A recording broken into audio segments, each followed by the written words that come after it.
బీర్లా ఐలయ్య గారి పనితీరు ఏ విధంగా? బయట ప్రపంచం అయితే తెలియదు, మా ఆలయ కాన్సెప్ట్స్ లో మాత్రం ఐలన్న మాత్రం నెంబర్ 1. కేసీఆర్ ప్రభుత్వం 2 సంవత్సరాలు మమ్మల్ని ఆటో కార్మికులు నిర్దాక్షిణ్యంగా రోడ్డు పాలు చేసింది. ఎట్లుంది బీర్లా ఐలయ్య గారి పనితీరు కావచ్చు 18 నెలలు? అన్న ఎమ్మెల్యే లెక్క ఉంటలేడు, ఒక సేవకుడిగా పనిచేస్తుండు. బీఆర్ఎస్ లో ఉన్నాను. అయినా ఐలన్న పనితీరుకు ఆయనకు కృతజ్ఞత తెలియజేసుకుంటున్నాం. ఎప్పుడు కూడా ఇట్లా జనాలలో తిరిగే లీడర్ని మేము చూడలేదు. 18 నెలలుగా కాంగ్రెస్ పార్టీ పనితీరు కావచ్చు, మీ ఎమ్మెల్యే పనితీరు ఏ విధంగా? పొద్దున ఉదయం 5 గంటల నుంచి రాత్రి 12 గంటల వరకు కూడా మా ఎమ్మెల్యే గారు పనిచేస్తారు. నిత్యం ప్రజలనే తిరుగుతారు. గత 10 సంవత్సరాలను చూసుకుంటే కాంగ్రెస్ ప్రభుత్వం వచ్చి నేటికి సుమారు 18-19 నెలలు కావస్తుంది. గత పరిపాలనకు ప్రస్తుతం రేవంత్ రెడ్డి పరిపాలనకు చాలా తేడా ఉంది. ఎట్లా ఉంది బీర్లా ఐలయ్య గారి పనితీరు కావచ్చు, కాంగ్రెస్ పార్టీ పరిపాలన? ఎక్కడ ఏపీలోనికి ఏం జరిగినా కానీ ఆపదంటే ఉడుతున్నాడు. మీ ఎమ్మెల్యే బీర్లా ఐలయ్య పాలన ఎట్లా ఉంది? అధికారంలో రాకముందు కూడా అన్ని పనులు చేసాడు, అధికారంలోకి వచ్చినాక కూడా 100% జరుగుతున్నాయి ఇప్పుడు మాకు.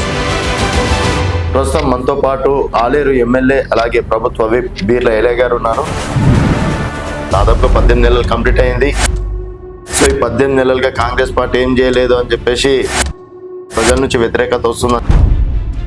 మా ప్రభుత్వం అందిస్తున్న సంక్షేమ పథకాలు, మా ప్రభుత్వం చేస్తున్న అభివృద్ధి చూసి ఓర్వలేక తెలంగాణ ప్రజలు తెలివి కలలు వాళ్ళను విస్మరించే కదా, వాళ్ళని ఇంట్లో కూర్చోబెట్టగా మాకు ప్రజాపాలన ఇచ్చింది.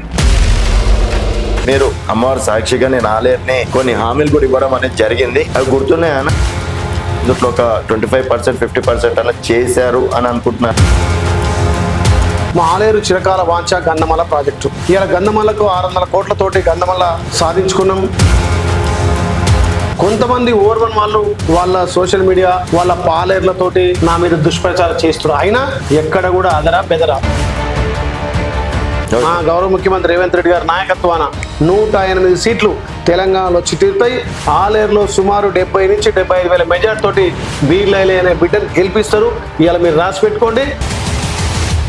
ఇంత చేసినా కూడా బీర్లా ఐలయ్య గారికి కుర్వ బిడ్డకి మంత్రి పదవి ఇవ్వాలని చెప్పేసిన అధిష్టానం మిమ్మల్ని గుర్తించలేకపోతుంది.